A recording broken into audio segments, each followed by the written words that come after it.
What is going on, guys? Johnny here, back with another episode of Jaywalk. I know you've missed me and I have some big news to share, but before we get into that, I want to do a little bit of housekeeping. For those of you who don't know, my name is Johnny. I'm a computer engineer living down in South Florida.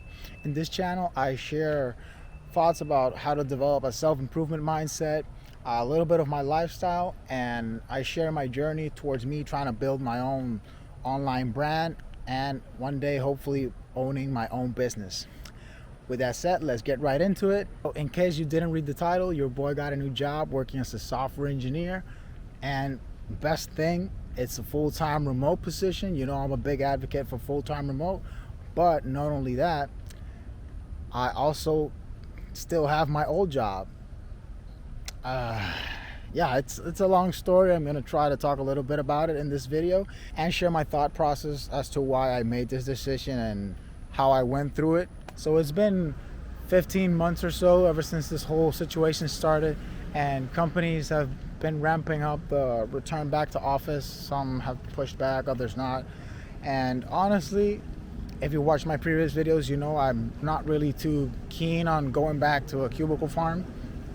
And that's the main reason as to why I started to look around and for another job. Honestly, working two jobs at the same time is not something I've ever considered, but when I was on the job hunt, I started discussing, how things were going with my mentor, and being that my first job is currently full-time remote, and I was looking for another full-time remote position. He actually suggested that I consider working two full-time jobs at the same time. And I started thinking about it because remote work, the advantage that it has is that it's mostly asynchronous work. So as long as you're diligent about fitting in your schedule, you can do that.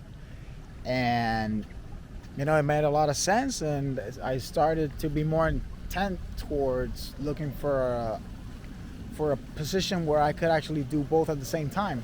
And it just so happened that I got one.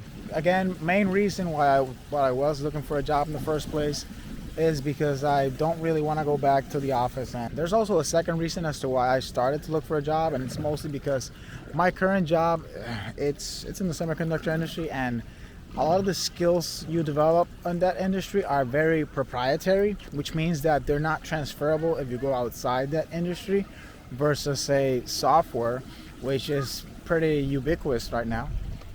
And I've always wanted to be more involved in the design process, so I saw it as a win-win in my case, and I'm really glad that everything turned out the way it did.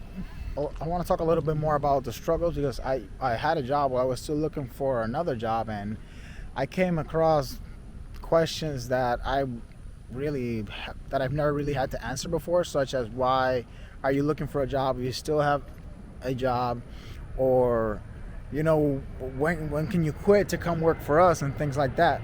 And I mean, we all know we have to play the game, but I didn't really want to let go of a job. A bird in the hand is better than two in the bush. Didn't want to let go of my first job if I didn't have a second job. But this was also a great way for me to learn this lesson, that the best time to look for a job is when you don't need one.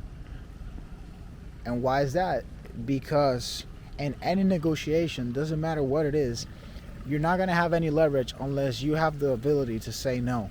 And by me having a job while looking for another job gave me the power to say no to any offer that wasn't giving me exactly what I wanted. So this is very important for you to keep it in mind going forward. In any negotiation, doesn't matter where it is, doesn't matter if it's with your boyfriend, girlfriend, with your employer, you have to be willing to walk away, always. Now, another thing that I learned, and it goes back to one of my earlier videos, is that I didn't go through this whole process alone. I was in constant discussion with my mentor as to how to deal with situations as they came up. And this is just to illustrate the importance of having someone who's been where you want to be and who has the experience to help guide you when you're facing these types of situations. Finally, let's talk about what everyone else likes to talk about, money, which, two jobs means two salaries, two incomes, which I'm not gonna lie, it's pretty awesome. And I said earlier that I'm working towards building my brand and eventually business, and that is something I still want to do. I don't plan on working for someone else for the rest of my life. But I've dabbled in a few side hustles here and there, and honestly, being real, an extra source of income from a 9 to 5 is actually one of the fastest ways to double your income. You can still keep trying working on things on the side, building businesses or side hustles or whatever, but an extra source of income, not only will you be able to live more comfortably, but you can use that money to invest in any business ideas or business ventures you might come across. You just have to sit, wait for the opportunity. All the while you're building your skills, you're stacking your assets, your cash, and just waiting for the right opportunity to show up. But yeah, I just wanted to share a quick update with you guys, that you know what I've been up to. If you have any questions, want me to go into a little bit more detail on the whole job hunt process, leave a comment, hit me up, let me know. I'm always happy to help out. Like always, if you made it this far, I really appreciate you for watching. Click a like and subscribe if you enjoyed the video, and I'll see you in the next one. Peace.